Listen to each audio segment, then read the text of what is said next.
This is WLKY. Live, local, late breaking. Your complete news coverage for Greater Louisville starts right now. Good evening, I'm Rick Van Hoos. A mother and her two children found dead in a New Albany creek were discovered unclothed next to a baby harness and a Bible. They are strange new details released by the Floyd County Prosecutor's Office today as investigators continue piecing together exactly what happened to the family in Binford Park on Wednesday. WLKY's Daniel Kemp joins us now live with the latest on the developing story. Daniel? Rick, we learned today the two children died from drowning. So far, their mother's cause of death is not known, and right now neither is a definitive answer on what took place. 35-year-old Jamie Clutter, 10-year-old Brandon, and 6-month-old Caitlin Clutter were found floating in the Binford Park Creek Wednesday afternoon. Prosecutors say their clothes were discovered in and around the creek. This is being called a homicide investigation, but a possible murder-suicide has not been ruled out. Prosecutors say a Bible and a baby harness were both found near the bodies. The family, including Jamie's husband, moved from Washington State a few months back. That's where Jamie's father says tonight he is stunned over the loss of his daughter and two grandchildren. How do your mind wrap around such things like that? You just can't wrap around it. It's unbelievable. Stuff like this is on the news all the time, but oftentimes when it's on the news you see a clear motive or something, but when you see something like this I go like, why? Tonight, the prosecutor says there is no reason to believe someone is on the loose who could possibly harm the community. Also says there's no evidence to suggest Jamie's husband was at that creek on Wednesday. Of course, this investigation is ongoing. Live in the newsroom tonight, I'm Daniel Kemp, WLKY News. All right, Daniel. And you tonight at 10. Shots fired in a Louisville housing complex leaves 2 people wounded. It happened just after 7:30 tonight in the 400 block of South 12th Street. That's near Beecher Terrace. Police say 2 people were shot. The injuries sustained are not life-threatening. Facebook post and conflicting testimony could spell freedom for an accused child molester. Juanita Fisher is accused of molesting a 10-year-old relative and forcing him to have sex with a young female relative. While Fisher watched, after conflicting and disjointed testimony from the boy on Wednesday, the girl took the stand today. She stated Fisher asked her to get undressed, never sexually touched her, but did force her to have sex with a male relative. But during cross-examination, she read a deposition where she said it never happened. Then the defense showed Facebook post indicating the boy made up the story. A Bullitt East High School library computer tech is charged with sexually abusing a 16-year-old student. Chester Faith was arrested early this morning when officers say they caught him with the girl in the backseat of a car on a secluded street. It's in the same neighborhood the married father of 2 lives. Police say the girl and Faith admitted to having sexual interactions at least 6 times during similar meetups. The school district says they fired Faith today. The superintendent believed that sufficient evidence was present to proceed with termination. Faith was arraigned today and ordered to have no contact with the girl. He was released from jail after posting bail. His next court appearance is set for April. Now to the road to the Final Four, and right now in New York, U of L basketball is trying to earn a spot in the Big East tournament title game against Notre Dame. Keith Farmer joins us now with a look at the action. Early on, huh, Keith? Very early. These two teams just played last Saturday with the Cardinals knocking off Notre Dame on Senior Day, but the Irish won earlier in the year in that epic 5-overtime thriller. These are 2 of the 6 programs wearing those new Adidas uniforms, so put the sunglasses on as you watch the Irish play. Early going, and Peyton Seaver from the corner. Good to see him knocking down the 3 like that. Likewise, he gave up a shot to get Wayne Blackshear a 3-pointer from the very same corner. And then this also good news for Louisville because Blackshear wasn't finished. A nice shot from about 18 feet away as he knocks down another. Again, in the very early going, Louisville leading this one by a score of 10-4. All right, now Kentucky was playing its first game in the Southeastern Conference, getting a Vanderbilt team that upset Arkansas, and the Cats had also knocked off the Commodores twice this year. But this is tournament time, and you have to bring it in this one. John Calipari's team not necessarily doing that. Down 27-19, Kyle Wiltshire, the long 2 to cut it to 6. He finished with 10 points, but the Cats were down 37-23 at the half. Second half, Dejon Parker hits the jumper. He had 12 to lead the Commodores, and it was a 48-27 lead. Kentucky tried to come back. Archie Goodwin down the middle for the big slam. They thought they might have had some momentum there as they cut it to 11 with 12 minutes to go, but just too much Vanderbilt as the Commodores knock off Kentucky. Cats now 21-11 on the year, 64-48 the final in that one. Well, IU has not had a lot of success in the Big Ten tournament since it began. In the previous 15 league tourneys, the Hoosiers were just 9-14 with one runner-up appearance in the championship game. Tom Crean's team lost to the Illini on a last-second shot in February, so a chance for redemption. First half, IU up 13 when Cody Zeller gets the steal, takes it all the way for the layup. 22-7, Indiana in front. Later in the half, it's Louisville native Remy Abel that gets it to Zeller, and he finishes with the slam. He also had 24 points in the game. IU up 31-16. Second half, and Abel gets another assist with the pass to Christian Watford.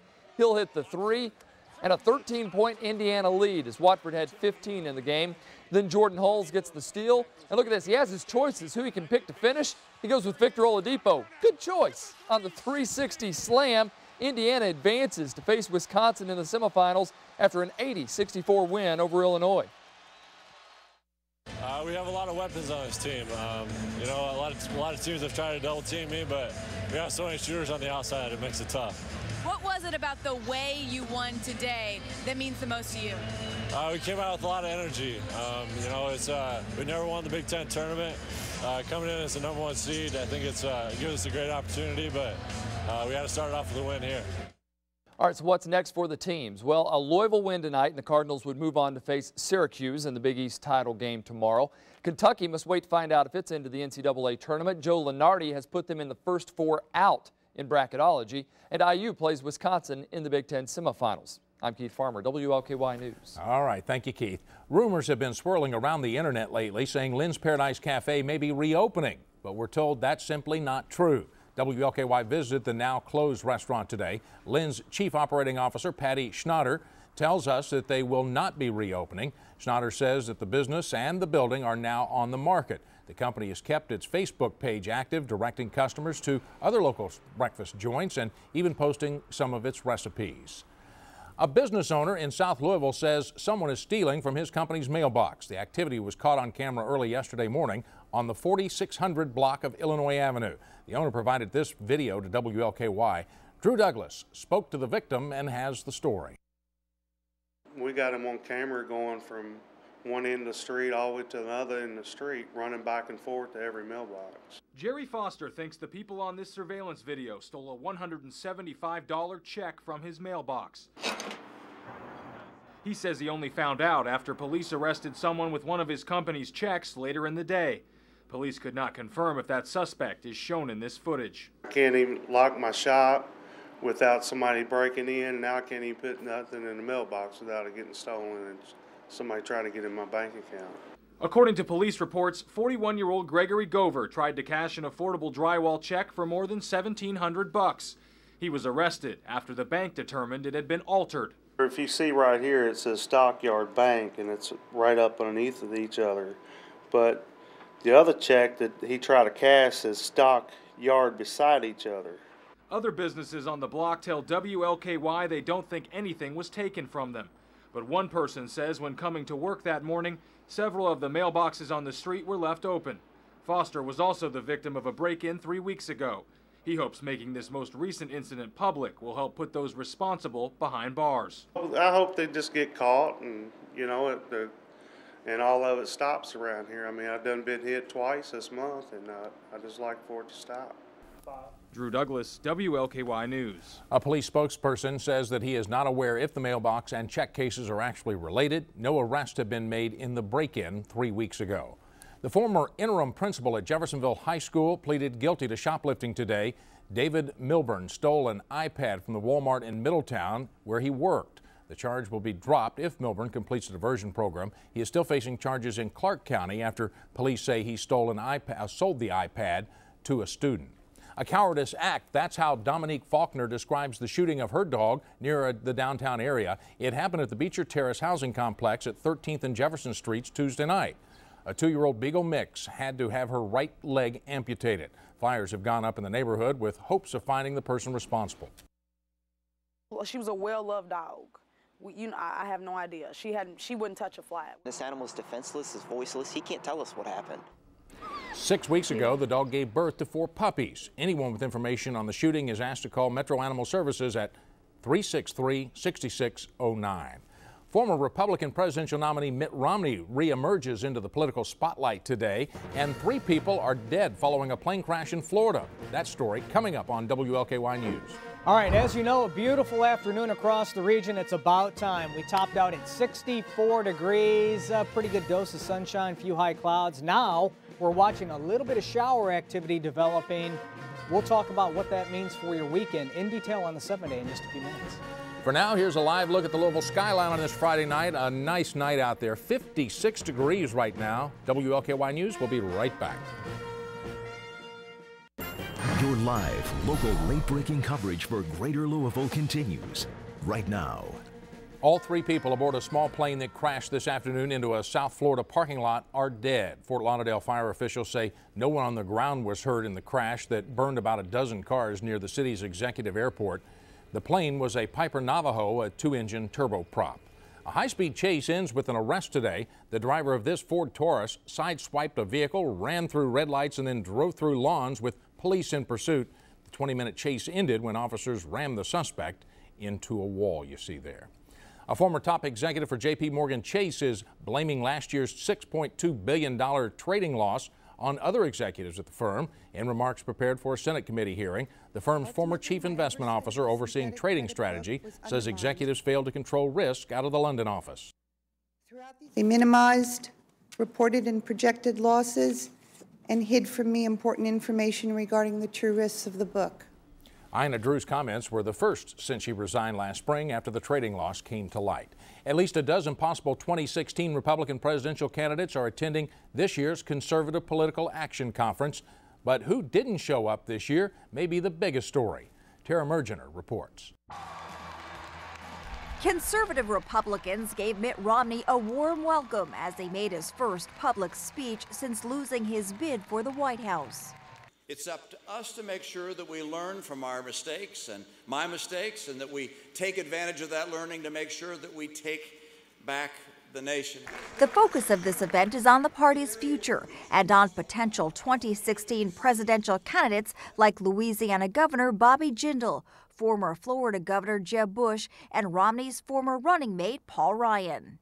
It is nice to be in a room full of conservatives for a change. Big GOP names are a fixture at this annual meeting, but this year CPAC is also making news because of who is not here. New Jersey Governor Chris Christie was not invited to speak. Conservatives are upset with him for praising President Obama after Hurricane Sandy. Not inviting who you do invite, I think it's exacerbated as an issue. So it'll have a short-term consequence of generating a lot of buzz. After their defeat in November, Republicans are trying to figure out the right mix of conservatism and moderation that will help them win in 3 years. To preach a conservative, self-reliance theme is very hard when the other side is giving things away. The conference will end with a straw poll to see who might get the most support in 2016. Tara Mergener for CBS News, Oxon Hill, Maryland. Former vice presidential candidate Sarah Palin will speak at the conference on Saturday. A Republican senator from Ohio who was opposed to gay marriage is changing his mind. Rob Portman says his views began changing 2 years ago when his college-age son told his parents that he's gay. Portman voted for the Defense of Marriage Act, but now says he'd like for Congress to repeal the part of that law that bans federal recognition of gay marriage. And, just going through this rethinking of it, led me to do a lot of reading and, again, spend time with some folks who I respect, my own pastor and other religious leaders, and just thinking about it. And I've come to the conclusion that for me personally, I think this is something that we should allow people to do, to get married. Portman was considered but not chosen as Mitt Romney's running mate last year. Pope Francis had a small misstep during his first formal meeting with the Cardinals today. He actually lost his footing and stumbled, but the new leader of the Catholic Church quickly recovered and laughed it off. He addressed the group in Italian, paying tribute to Pope Emeritus Benedict, who resigned because of poor health. Earlier in the day, the Vatican defended Pope Francis over allegations he looked the other way during Argentina's so-called dirty war in the 1970s and 80s. The accusations reveal left-wing elements, anti-clerical elements that are used to attack the church. They must be firmly and clearly denied. Tomorrow, the Pope meets with members of the press. He offers the Angelus prayer from the Vatican balcony on Sunday. His inaugural Mass is Tuesday. Now, your WLKY weather with Chief Meteorologist Jay Cardosi. All right, what a beautiful afternoon across the region, even outside right now. Boy, we will take it with temperatures into the 50s. We're middle and upper 50s close to home. As you travel off to the southwest, it's still close to 70 right now in Paducah. Can you believe that? And some of that milder weather, some of that warmer weather is going to try to eke up in here a little bit later on tonight through tomorrow morning as well. But nonetheless, beautiful live picture coming in from our tower cam looking back towards downtown Louisville on this very, very pleasant March evening. Here's the radar scope right now. I know what you're thinking. Looks like we got rain all over the place. Just some false echoes showing up around Jefferson County and much of the viewing area. Now, as you go a little bit farther off towards the west-southwest, a few showers have actually developed in portions of Ohio County, perhaps even southern Breckenridge County on into Grayson County. Now, these are traveling off towards the southeast, so if you're watching from places like Hart County, southern Hardin County on into Greene, Taylor, Adair counties, perhaps even Marion County, these showers may get you a little bit later on this evening. And there's actually a renewed chance for maybe even a few rumbles of thunder just off to the northeast of the metro later on tonight. Middle 50s across the board. It's nice out there. Humidity double nickels at 55%, a southeast wind 5 miles per hour. Colder 30s and 40s off to the north, 56 here. Still close to 70, wow, in Paducah at this hour. Looks like we got rain all over the place, doesn't it? A lot of this is not reaching the ground. A few showers now in northern Indiana as well as the Buckeye State. Even some snow the farther north you go. But what we're watching is a warm front and a little low pressure area now in northeastern portions of Missouri. We'll put the maps in motion because this thing will continue to steadily work its way east and slightly south of east overnight tonight. And in doing so, there will be that chance for a widely scattered shower. As the night wears on, I think the absolute best chances for a few rumbles of thunder will be developing north and east of the metro. And then as we head on into tomorrow, things are looking pretty good. Now, a cold front will pass through here during the midday or early afternoon hours, and in doing so, skies will become increasingly cloudy. But before the front arrives, another mild day. 50s in our northern counties, look for lower 60s around the metro, even still close to 70 downstate Kentucky, especially along and south of the parkways. The big changes arrive tomorrow night and Sunday. Moisture starts to overrun the front, and with much colder air in place, we're looking at some rain for St. Patty's Day, maybe even a little bit of wet snow in our northern communities, but those temperatures will be on the cold side on Sunday. Just upper 30s and lower 40s. Here's our forecast now. For the overnight, mostly cloudy skies, some widely scattered showers as we hover in the middle 50s the next few hours and actually climb close to 60 by early tomorrow morning. 63 midday, mostly cloudy skies. That'll be the high. We'll start dropping later in the day down to 55 by late afternoon. And Rick, the rain chances really go up late tomorrow night, especially St. Patrick's Day, linger into Monday, and you can see the roller coaster ride. Boy, 63 tomorrow, 40 Sunday, 60 Monday. We get rid of the mess, things calm down, and it cools off a little bit. First day of spring, Wednesday, some sun, and right around 50. You can't just get us going straight, you know? It's just kind of aggravating. It's a cricket arrow right now. Keeps you hopping, that's for sure. Well, the Cards look to punch their ticket in the Big East title game, and the Cats look to add to their tournament resume by winning, well, a game in the SEC tournament. Unfortunately, didn't happen. Keith Farmer has the action next in sports.